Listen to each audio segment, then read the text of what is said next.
एक ऐसा आइलैंड जहाँ इतना खजाना छिपा है कि पूरी दुनिया की गरीबी खत्म हो सकती है, लेकिन वहाँ बिछे ट्रैप्स इतने खतरनाक हैं कि आज तक कोई जिंदा लौट नहीं पाया। कहानी शुरू होती है इंडोनेशिया के एक सुनसान आइलैंड से, जहाँ गैंगस्टर्स की एक टीम किसी बड़ी खोज के बाद जश्न मना रही होती है। जंगल के अंदर उन्हें कुछ बेहद पुरानी और कीमती चीजें मिली हैं, जिनकी ब्लैक मार्केट में भारी कीमत मिल सकती है, और यही सोचकर वो सब खुश हैं। तभी उनमें से एक आदमी अकेले साइड में चला जाता है, लेकिन अचानक उसकी नजर जमीन पर पड़े एक अजीब से लोहे के मास्क पर पड़ती है। वो रुक जाता है, सोच में पड़ जाता है, क्योंकि ऐसा मास्क इस दौर का नहीं हो सकता। जिज्ञासा बढ़ती है और वो थोड़ा आगे बढ़ता है। कुछ ही दूरी पर उसे पत्थरों के बीच एक छोटी सी सुरंग दिखती है। बिना किसी को बताए वो अंदर घुस जाता है। उसे लगता है कि असली खजाना यहीं छिपा है और वो उसे अकेले ही हासिल करना चाहता है, लेकिन अंदर जाते ही उसकी सोच बदल जाती है। बाहर से छोटी दिखने वाली ये जगह अंदर से एक विशाल गुफा में बदल जाती है। अलग अलग चैम्बर्स, जैसे किसी ने इसे प्लान करके बनाया हो। वो एक कदम आगे बढ़ाता है और अचानक जमीन उसके नीचे से धंसने लगती है। उसे संभलने का मौका भी नहीं मिलता। उसका पैर नीचे फंस जाता है और उसकी चीख गुफा में गूंज जाती है।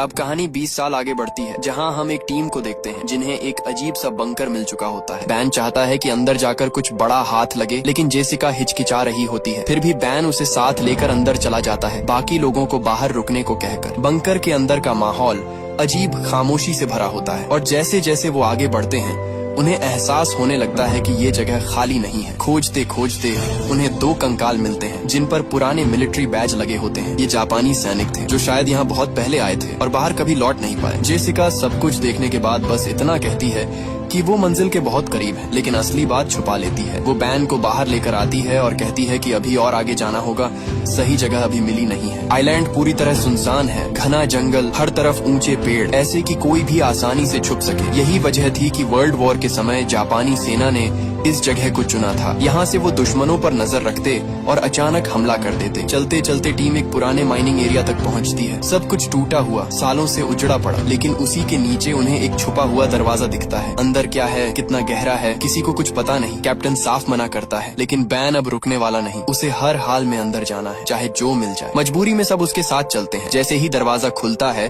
और वो अंदर जाने को तैयार होते हैं, ऊपर से अचानक गोलियां चलने लगती हैं। सब कुछ सेकंड्स में बदल जाता है। अफरा तफरी मच जाती है। सब जान बचाने के लिए अंदर भागते हैं। कैप्टन के सोल्जर्स कवर दे रहे होते हैं, क्योंकि इस वक्त सबसे जरूरी है बैन और जेसिका को जिंदा रखना। तभी एक ग्रेनेड अंदर फेंका जाता है। धमाका इतना तेज होता है कि एंट्रेंस ही उड़ जाता है। एक सोल्जर बाकी लोगों को बचाते हुए वहीं दब जाता है। माइनिंग एरिया आधा ढह चुका होता है और अब सब अंदर फंस चुके हैं। सबसे बड़ा सवाल ये है, उनकी लोकेशन बाहर वालों को पता कैसे चली। कुछ देर बाद सब होश में आते हैं। चारों तरफ घायल लोग पड़े हैं। एक सोल्जर आखिरी सांसें ले रहा होता है। माहौल भारी हो चुका है और अब जवाब चाहिए। तभी बैन सच बताता है, सालों पहले उसके पिता भी इस आइलैंड पर आए थे। उनका मानना था कि यहाँ बेहिसाब खजाना छुपा है, लेकिन वो कभी उसे ढूंढ नहीं पाए। ये राज सिर्फ बैन और जेसिका जानते थे, और यही वजह थी कि वो यहाँ तक पहुँचे। अब साफ हो जाता है, बाहर वाले गैंगस्टर्स भी इसी खजाने के पीछे हैं। कैप्टन का गुस्सा फूट पड़ता है। उसे लगता है कि ये सब बैन की वजह से हुआ। एक आदमी की लालच में उसका सोल्जर मर गया। वो फैसला करता है कि अब वो यहाँ और नहीं रुकेगा, लेकिन अब जाना आसान नहीं है। वापसी का रास्ता पत्थरों के नीचे दब चुका है, और अब इस अंधेरे जाल से बाहर निकलने के लिए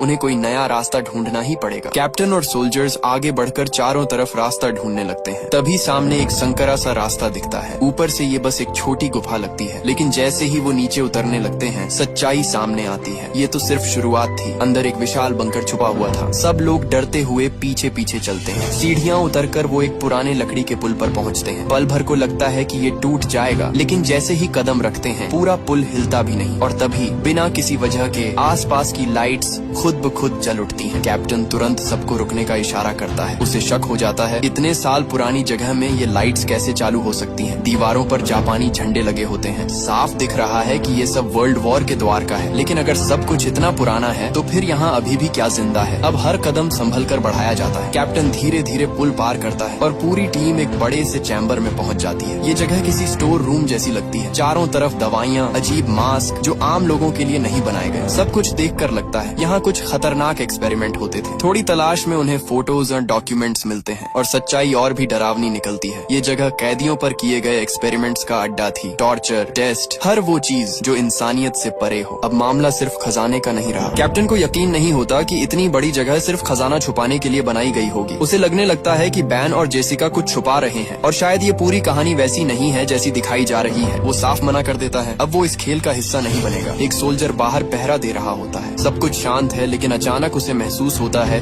कि उसके ठीक पीछे कोई खड़ा है। वो धीरे से मुड़ता है और एक पल के लिए उसे एक अजीब सा इंसान दिखता है। चेहरे पर मास्क, हरकतें भी इंसानों जैसी नहीं, लेकिन अगली ही सेकंड वो गायब। अब ये साफ हो जाता है वो लोग यहाँ अकेले नहीं हैं। धीरे धीरे टीम के अंदर टेंशन बढ़ने लगती है। हर किसी के दिमाग में एक ही सवाल है, ये जगह असल में है क्या, और जिस खजाने के लिए वो यहाँ आए हैं वो सच भी है या बस एक कहानी। जेसिका अब बैन की तरफ देखती है, उसे इशारा करती है कि अब सच बताना पड़ेगा। बैन टालने की कोशिश करता है, लेकिन जेसिका खुद सब खोल देती है। वो बताती है कि ये कोई माइनिंग एरिया नहीं था, ये पहले एक हॉस्पिटल था जिस पर बाद में जापानी सेना ने कब्जा कर लिया। फिर इसे एक सीक्रेट लैब में बदल दिया गया जहाँ दुश्मन सैनिकों पर एक्सपेरिमेंट होते थे। ऐसे एक्सपेरिमेंट जिनमें इंसान को बदलने की कोशिश की जाती थी, उसे किसी और चीज में, किसी और के कंट्रोल में। जो डॉक्यूमेंट्स और फोटो उन्हें मिले थे वो इसी सच्चाई का सबूत थे। अब बात आती है खजाने की, जिस पर कैप्टन को अभी भी भरोसा नहीं, कोई पक्का सबूत नहीं है। जेसिका भी मानती है कि पूरी जानकारी उनके पास नहीं, लेकिन उसे यकीन है कि खजाना यहीं कहीं छुपा है। खजाने का नाम सुनते ही कुछ सोल्जर्स के चेहरे बदल जाते हैं। डर के साथ अब लालच भी आ गया है। वो सवाल पूछने लगते हैं, कितना गोल्ड है, कहाँ है, क्या सच में मिल सकता है। कैप्टन ये सब देख रहा होता है और उसे ये बिल्कुल पसंद नहीं आता। टीम बिखर रही है और वजह सिर्फ लालच है। इसी बीच उनका एक सोल्जर बुरी तरह घायल पड़ा होता है। उसकी हालत लगातार बिगड़ रही है। सबको समझ आ रहा है वक्त बहुत कम है। कैप्टन साफ कह देता है, अब और अंदर जाने का कोई मतलब नहीं,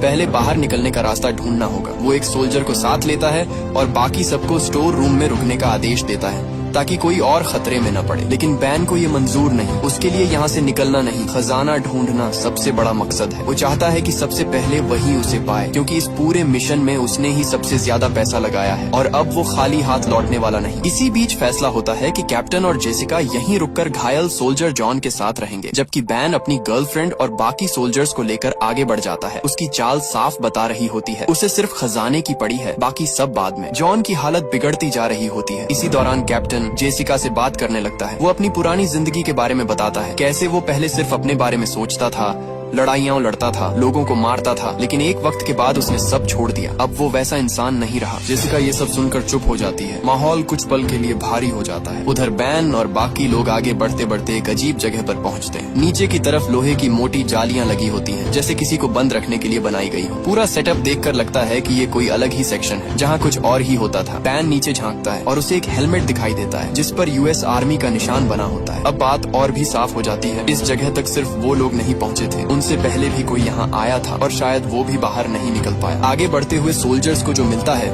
उससे सारी तस्वीर साफ होने लगती है। हर तरफ एक्सपेरिमेंट का सामान पड़ा होता है, मशीनें, टेबल्स, साफ दिख रहा है कि यहाँ इंसानों पर ही टेस्ट किए जाते थे। जेसिका जो कह रही थी वो झूठ नहीं था। ये जगह कैदियों के लिए नरक रही होगी। थोड़ा और आगे बड़े बड़े जार्स दिखाई देते हैं, अंदर कटे हुए बॉडी पार्ट्स इतने भयानक कि देखकर किसी का भी दिल दहल जाए। कुछ सोल्जर्स नजर तक नहीं टिकाते, लेकिन बैन रुकता नहीं। वो अपनी गर्लफ्रेंड के साथ और अंदर घुसता जाता है। डर उसके लिए मायने नहीं रखता, उसे सिर्फ खजाना चाहिए।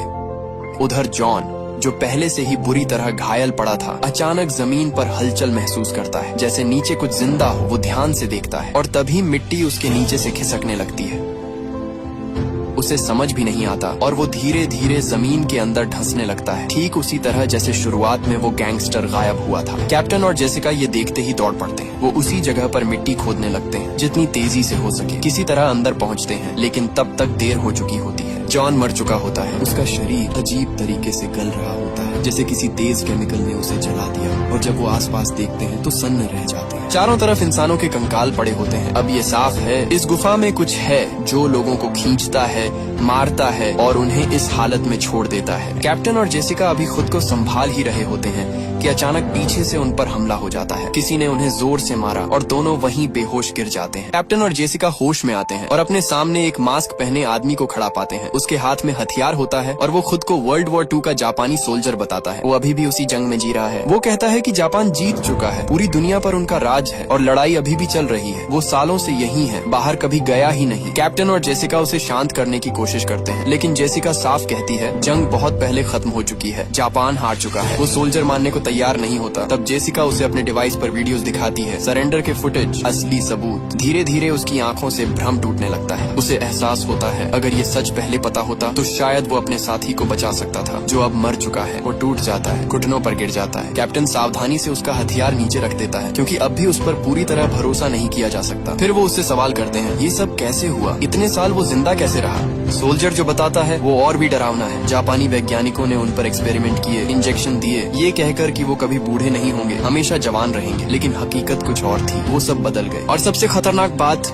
बाहर निकलने के रास्ते उन्होंने खुद बंद कर दिए थे। जो थोड़े बहुत रास्ते बचे थे, उनका राज्य सिर्फ उन्हीं के पास था। ये सब सुनकर कैप्टन और जेसिका सन्न रह जाते हैं। लेकिन वो सोल्जर यही नहीं रुकता। वो बताता है कि जापानी वैज्ञानिकों का मकसद और भी खतरनाक था। वो ऐसी आर्मी बनाना चाहते थे जो कभी मरे नहीं, ऐसे सोल्जर्स जो मरने के बाद भी उठ खड़े हों और दुश्मनों को खत्म करते रहे। इसीलिए उन्हें यहाँ कैद किया गया, अलग अलग इंजेक्शन दिए गए और धीरे धीरे वो इंसान से कुछ और बनते चले गए। न उन्हें दर्द का फर्क पड़ता, न मौत का। कुछ समय बाद वो फिर से जिंदा हो जाते। ये सुनकर कैप्टन और जेसिका समझ जाते हैं, ये जगह सिर्फ एक लैब नहीं थी, ये एक फेल हुआ सपना था जिसने सबको राक्षस बना दिया। वो तुरंत बाहर निकलने का रास्ता पूछते हैं। सोल्जर बताता है, पहला रास्ता तो अब बंद हो चुका है, दूसरा है, लेकिन वहाँ जाना सीधा खतरे में कूदना है। उधर बैन और बाकी लोग वापस एंट्रेंस तक पहुँचते हैं, लेकिन रास्ता पत्थरों से पूरी तरह बंद मिलाता है। अब घबराहट बढ़ने लगती है, कोई समझ नहीं पा रहा कि निकलें कैसे। तभी अचानक वही डरावना क्रिएचर उन पर हमला कर देता है। वो सीधे बैन पर टूट पड़ता है, उसे गिरा देता है, घायल कर देता है। बाकी सोल्जर्स तुरंत फायरिंग शुरू करते हैं। कई गोलियां उसके सिर में लगती हैं, तब जाकर वो शांत होता है। सब हैरान रह जाते हैं, ये आखिर है क्या। जब वो उसके सिर को ध्यान से देखते हैं तो उस पर अजीब निशान बने होते हैं, जैसे कोई कोड, कोई पहचान। साफ समझ आता है ये भी कभी इंसान था, एक सोल्जर जिस पर एक्सपेरिमेंट किया गया। अब सब कनेक्ट होने लगता है, वही इंजेक्शन जिसने इंसानों को इन खौफनाक चीजों में बदल दिया। उधर जेसिका को आखिरकार एक दूसरा रास्ता मिल जाता है। वो कैप्टन और उस जापानी सोल्जर को लेकर आगे बढ़ने लगती है। इधर बैन अपनी गर्लफ्रेंड और 2 सोल्जर्स के साथ एक और चैम्बर में पहुंचता है। ये जगह बाकी से भी ज्यादा डरावनी है। सामने एक बड़ा सा क्रिएचर बैठा होता है जिस पर और भी ज्यादा एक्सपेरिमेंट हुए लगते हैं, जैसे उसे और ताकतवर बनाने की कोशिश की गई हो। चारों तरफ एक्सपेरिमेंट का सामान फैला होता है। तलाश करते हुए बैन और उसकी गर्लफ्रेंड को एक ट्यूब मिलती है जिसके अंदर गोल्डन रंग का लिक्विड भरा होता है। अब उन्हें समझ आता है यही असली खजाना है, कोई सोना या हीरे नहीं, बल्कि ये लिक्विड जो इंसान को बदल देता है। बैन कुछ पल के लिए सोच पड़ जाता है, लेकिन उसकी गर्लफ्रेंड तुरंत कहती है, इसे साथ ले चलते हैं, ब्लैक मार्केट में इसकी कीमत बहुत होगी। वो ये नहीं सोचते कि ये चीज कितनी खतरनाक है। आखिरकार बैन फैसला लेता है और वो लिक्विड अपने पास रख लेता है। अब उसके हाथ में सिर्फ खजाना नहीं, एक तबाही है। आगे बढ़ते हुए उन्हें आखिर एक बड़ा दरवाजा मिलता है। उसे खोलते ही सामने एक और गुफा खुलती है और जैसे ही वो अंदर कदम रखते हैं सब कुछ बदल जाता है। सामने पूरी एक आर्मी खड़ी होती है, सैकड़ों नहीं, उससे भी ज्यादा। सब एक जैसे, सड़े हुए शरीर, चेहरों पर मास्क और एकदम खामोश, जैसे किसी आदेश का इंतजार कर रहे हों। यही वो फाइनल सोल्जर्स थे जिनको बनाने का सपना देखा गया था। इमॉर्टल, बिना दर्द, बिना डर, बस मारने के लिए। लेकिन जैसे ही टीम वहाँ पहुँचती है वो सब जाग जाते हैं। अगले ही पल पूरी आर्मी उन पर टूट पड़ती है। घबराहट में बैन, उसकी गर्लफ्रेंड और बाकी सोल्जर्स पीछे भागते हैं। एक सोल्जर को वो क्रिएचर्स तलवारों से वहीं खत्म कर देते हैं, इतनी तेजी से कि किसी को समझने का मौका भी नहीं मिलता। किसी तरह बचते हुए वो लोग एक चैम्बर में घुसते हैं और नीचे की तरफ भागने लगते हैं। अब लड़ना नामुमकिन है, बस बचना है। भागते भागते वो उसी जगह पहुंचते हैं जहां हर तरफ कंकाल पड़े थे। वही डरावना हिस्सा जहां लोगों को खींचकर मारा जाता था। वहां उन्हें अपने उस घायल सोल्जर की लाश भी मिलती है जो अब सिर्फ एक खाली खोल बन चुका होता है। डर के बावजूद वो रुकते नहीं, आगे बढ़ते जाते हैं। रास्ते उन्हें घुमाते हुए फिर उसी जगह ले आते हैं जहां पहले हमला हुआ था। अब साफ हो जाता है, पूरी जगह में वो आर्मी फैल चुकी है, हर तरफ शिकार ढूंढ रही है। इसी बीच एक क्रिएचर बैन पर हमला कर देता है, उसे बुरी तरह घायल कर देता है। उसकी हालत बिगड़ने लगती है। उसकी गर्लफ्रेंड घबरा जाती है, उसे लगता है कि बैन मर जाएगा और उसी डर में वो फैसला लेती है जो सब कुछ बदल देता है। वो वही गोल्डन लिक्विड निकालती है और सीधे बैन के शरीर में इंजेक्ट कर देती है। उसे लगता है कि इससे बैन बच जाएगा, लेकिन वो नहीं जानती उसने क्या कर दिया है। उधर इमॉर्टल सोल्जर्स उस जगह तक भी पहुंच जाते हैं जहां कैप्टन और जेसिका थे। दोनों किसी तरह भाग निकलते हैं, लेकिन वो जापानी सोल्जर जो पहले से ही बदल चुका था वहीं रुक जाता है। वो सरेंडर कर देता है। लेकिन उन क्रिएचर्स के लिए